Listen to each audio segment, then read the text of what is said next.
Good afternoon and welcome to our class for SNHU here. So our course this semester is going to be Field Methods and Technology. So what I'm going to do is share my screen so that way we're all on the same page as to what is to be completed and kind of how to work these modules here as we kind of navigate Brightspace. Let me go ahead and share my screen, and that way we can all kind of look at what is due here. So let me make sure I have the correct screen here.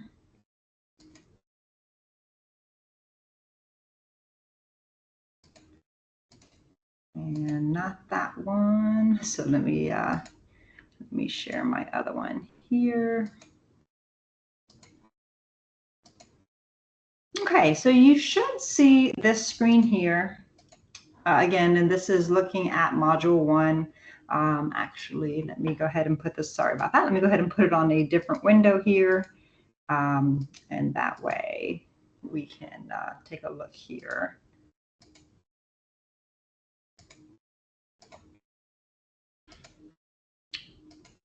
Okay, now we should be able to see it. Okay, so here's our course. Again, you're going to log in, and I'll just go to kind of the home page here, or the Start Here section. So again, this is our course here, which is the Field Methods and Technologies.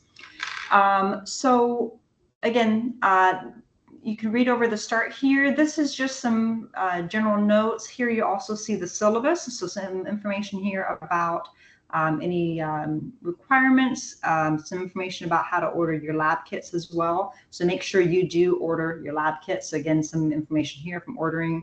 You can just order it on the bookstore website, but it comes from Carolina Biological.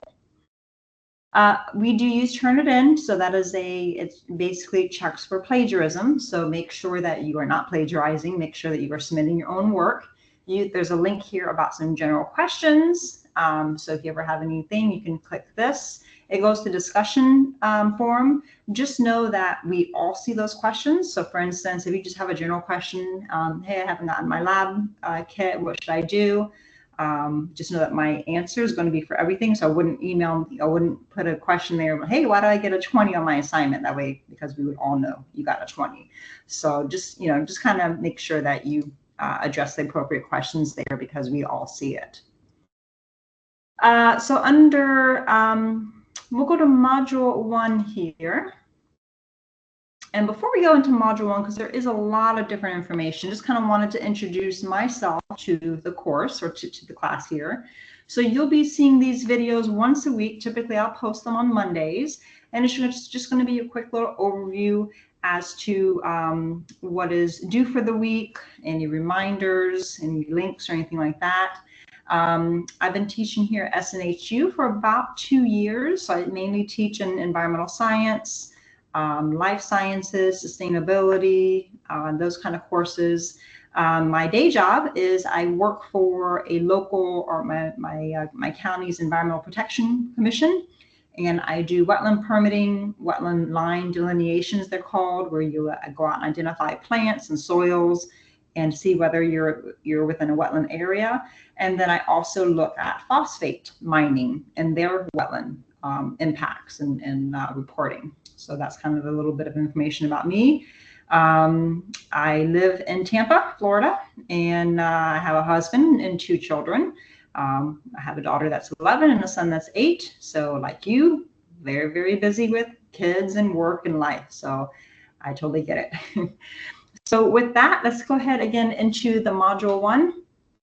So again, Module 1 typically opens on Monday mornings, and then all work is due, you'll see some assignments, like your initial discussion post, is due by Thursday, and then the rest of your assignments are due by Sunday. So make sure you are hitting each of the modules information that's due here.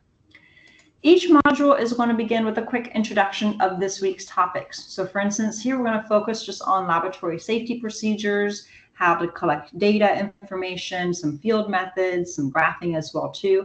So take a look at some of the module overview here, why we need to learn about graphing, what can it be used for, cause and effect, looking at different variables as well.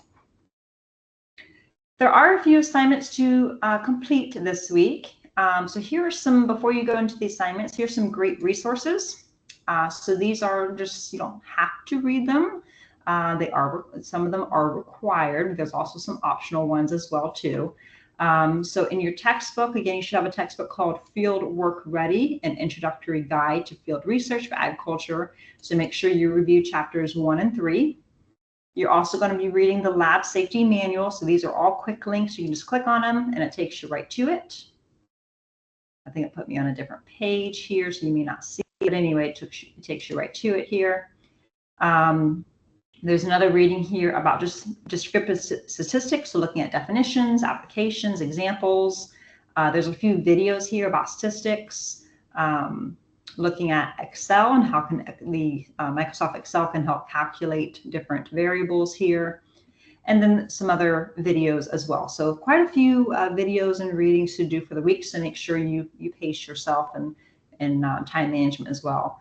There's also additional support. So I have up here some optional videos. So looking at pie charts and other histograms, looking more information at Excel, and then a really neat resource of why environmentalists use data science and what can be used for there. So again, looking at the resources tab for Module 1.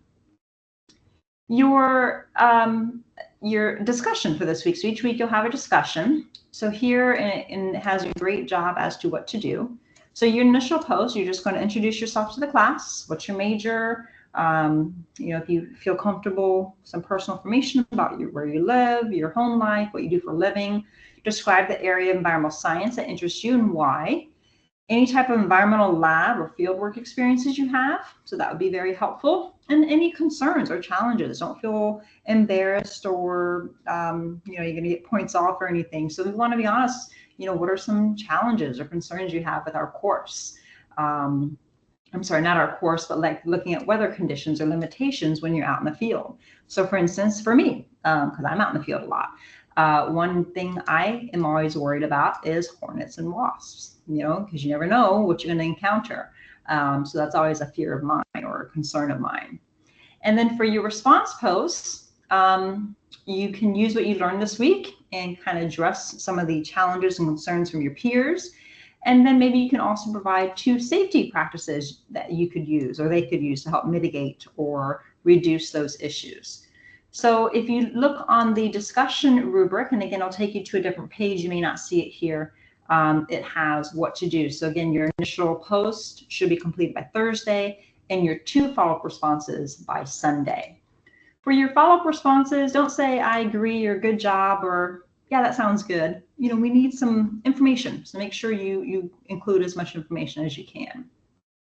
Make sure you also complete, so we're going into the assignments of what to complete. There is a safety agreement. It's not graded, but it is required. Basically, it signs that you are performing a laboratory experiments, and they're not anything safety-wise you have to be concerned about, but just be aware of. But just because you will be performing laboratory experiments at your home, not in a classroom setting, making sure you understand the safety of it. So it's a safety agreement. There's also a couple quizzes to complete. One is also not graded. It's the general laboratory safety. So they're pretty simple questions. For instance, you wouldn't making sure that you handle sharp objects carefully. Don't wear sandals. Don't do your experiments anywhere near flames or anything. Make sure your kids aren't around when you're doing your laboratory. So make sure you complete the quiz. And then you also have another quiz looking at Module 1. So make sure you review all the information in Module 1 before you complete that quiz. One assignment. So here is a template, and here's your guidelines. It's going to be about creating graphs. So for instance, if you just click on this creating graph template, and hopefully it downloads. And let me go ahead and share screen so that you can see this one as well too.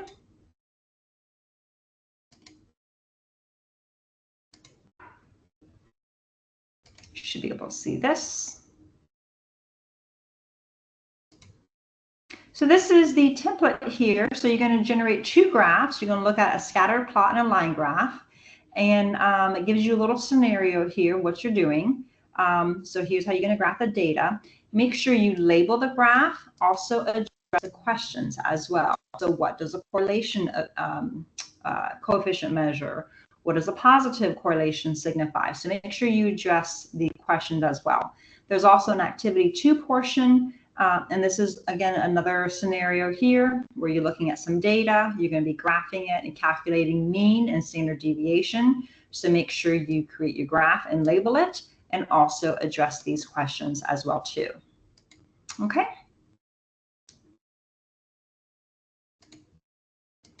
So hopefully we're back to this one here.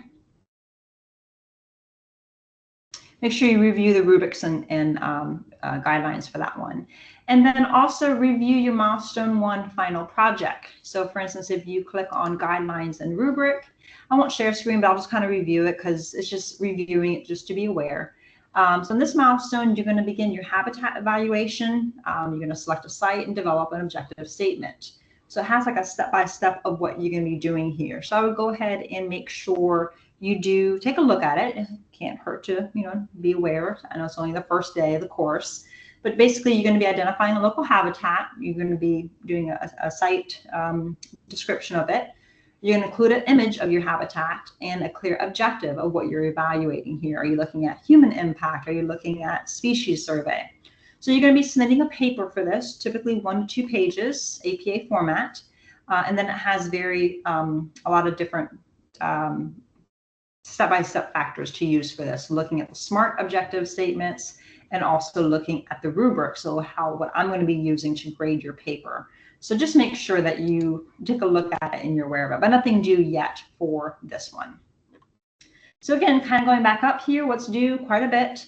Your discussion, your initial post due on Thursday, your 2 follow-up responses due by Sunday, your laboratory safety agreement, not graded. The quiz laboratory safety, that's not graded either, but make sure you complete it. A 1.4 or 1-4 quiz about the information in Module 1, which is graded, and then the graphing assignment. So the quizzes, the 2 quizzes, the safety agreement, and the graph all due Sunday. Your discussion initial post due Thursday, and your follow-up responses due Sunday.